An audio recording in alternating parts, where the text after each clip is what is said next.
बंधुओं, चींटियाँ आपको कई जगह दिखाई देती होंगी। रास्ते में चलते हैं, घर में भी चींटियाँ दिखाई देती हैं और अगर वो काट लें तो बहुत दर्द भी होता है। चींटियों के संबंध में एक रोमांचित करती हुई कथा आप लोगों को प्रस्तुत कर रहा हूँ। चींटियाँ कभी थकती नहीं और रात दिन काम करती हैं। ये झुंड बनाकर छोटे से नेचुरल कैविटीज में एक साथ रहती हैं। कभी कभी जमीन के भीतर काफ़ी बड़े हिस्से में लाखों की संख्या में चींटियाँ रहती हैं। इनमें से कई वर्कर होती है तो कई सोल्जर। चींटियाँ ततैया परिवार से संबंधित हैं। इसी परिवार में मक्खियाँ भी शामिल हैं। चींटियों के पूर्वज मिड कीटेशस काल से संबंधित हैं। इनकी लगभग 22,000 प्रजातियों में से 12,500 प्रजातियों को वर्गीकृत किया गया है। ये अपने शरीर की बनावट के चलते अनोखी मानी जाती हैं। इनकी नाक की बनावट अनोखी होती है। हैरान करने वाली बात यह है कि करीब करीब सभी चींटियाँ झुंड में रहते हुए भी झगड़ती नहीं, यानी इनमें विवाद नहीं होता है। नर चींटी को ड्रोन्स कहते हैं और फर्टाइल चींटियाँ क्वीन या रानी चींटियाँ होती हैं। इनके झुंड को कई बार सुपर ऑर्गेनिज्म भी कहा जाता है, क्योंकि ये एक होकर काम करती दिखती हैं।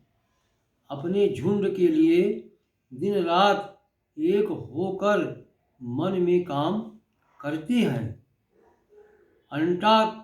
अंटार्कटिक और बेहद दुष्कर द्वीपों को छोड़कर धरती की प्रायः सभी जगहों पर चींटियाँ पाई जाती हैं। चींटियाँ पर्यावरण के प्रति सबसे ज़्यादा योगदान देती हैं, यानी कुल क्षेत्रीय एनिमल बायोमास का 15 से 25% का निर्माण चींटियाँ करती हैं। ये हर परिस्थितियों में खुद को ढाल लेती हैं और अपने लिए खाना खुद जुटा लेती हैं। चींटियाँ दूसरे जीवों जैसे कीटों, पतंगों, परजीवियों और हवा के जरिए आने वाले जीवों से भी बेहतर रिश्ता रखने की कला में माहिर होती हैं। ये नुकसान भी पहुंचाती हैं, जैसे फसलों को नुकसान पहुंचाने के साथ ही ये बड़ी बड़ी इमारतों को भी खोखला कर देती हैं। लाल चींटियों के बारे में कहा जाता है कि ये कीट पतंगों पर हमले करके हमारी कई तरह से मदद करती हैं। चींटियों की सबसे बड़ी प्रजातियां फोसिल ट्रिक्नामिरमा जिजेंटियम है। इसे रानी चींटी कहा जाता है। पंख सहित ये करीब 15 सेंटीमीटर लंबी होती हैं। फसलों और खाने से ये तरल पदार्थ को चूसती हैं। विश्व में चींटियों की 12,000 से अधिक प्रजातियों का पता चल चुका है, लेकिन विशेषज्ञों का कहना है कि इनकी प्रजातियों की संख्या दुगुनी हो सकती है। चींटियाँ अंडों में मौजूद बच्चों को तरल खाने के रूप में भोजन देती हैं, जिन्हें वे खेत की फसलों से सोखती हैं। शहरों में पाई जाने वाली चींटियाँ इधर उधर पड़े खाने में भी रस सोखती और अपने पेट में रखकर बच्चों के पास ले जाती हैं। कई रंगों की होती हैं। ये ज़्यादातर ये लाल काले रंग की होती हैं। कुछ ऐसी प्रजातियां भी मिली हैं जो हरे या चमकीले हरे रंग की होती हैं।